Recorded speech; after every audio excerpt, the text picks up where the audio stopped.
Rebonjour les enfants, nous nous retrouvons pour les mathématiques. Donc aujourd'hui, nous allons continuer à travailler sur la multiplication et nous allons apprendre à faire une multiplication posée.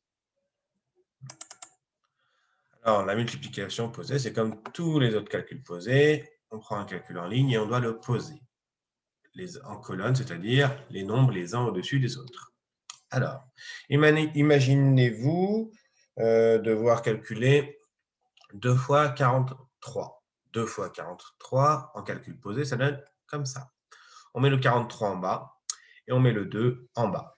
On n'oublie pas de mettre le signe fois pour bien savoir de quel calcul il s'agit, de quelle opération il s'agit. Donc là, on va faire 2 fois 43. On commence, c'est le 2 d'en bas qui va multiplier le 3 d'en haut. D'accord? Donc on fait 2 fois 3.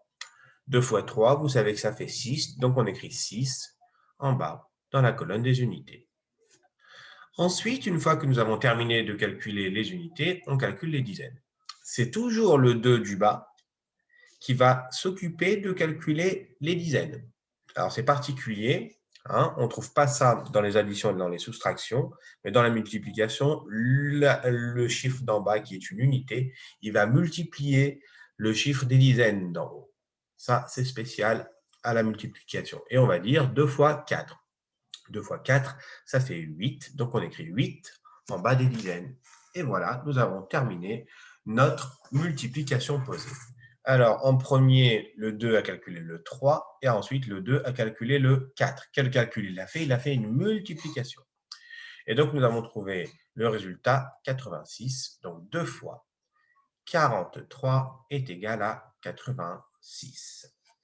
Ça, c'est pour des multiplications avec un seul chiffre en bas et sans retenue. Maintenant, on va voir avec retenue. On veut calculer 5 fois 43 cette fois. Donc, 5 fois 43, c'est pareil. On écrit 43 en haut et un 5 en bas. On écrit le signe fois. Et au début, qu'est-ce qui va se passer? Le 5 va multiplier le 3. Donc, 5 fois 3, ça fait 15. Est-ce que je peux écrire 15? Non. Donc, le 1, je l'enlève et je le mets en retenue. Je mets les retenues à côté pour les multiplications, je ne les mets pas en haut. Vous verrez plus tard pourquoi. On s'habitue tout de suite à faire ça, à mettre la retenue à côté. Donc, la retenue, je la mets à côté et j'enlève le 1. J'ai terminé avec les unités, je passe aux dizaines. C'est le 5 qui multiplie le 4. Donc, 5 fois 4. 5 fois 4, ça fait 20. Plus la retenue, ça fait 21. Je barre la retenue. Dès que j'ai calculé une retenue, je la barre. Comme ça, je ne la calcule pas deux fois.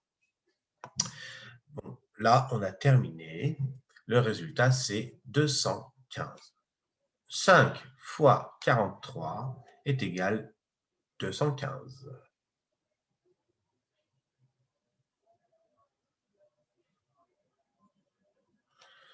D'accord? Voilà. Pour les multiplications posées.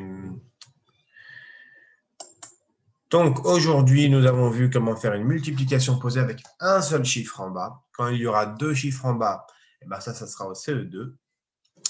Donc, lorsqu'il y a un seul chiffre en bas, on a appris à faire sans la retenue et avec la retenue.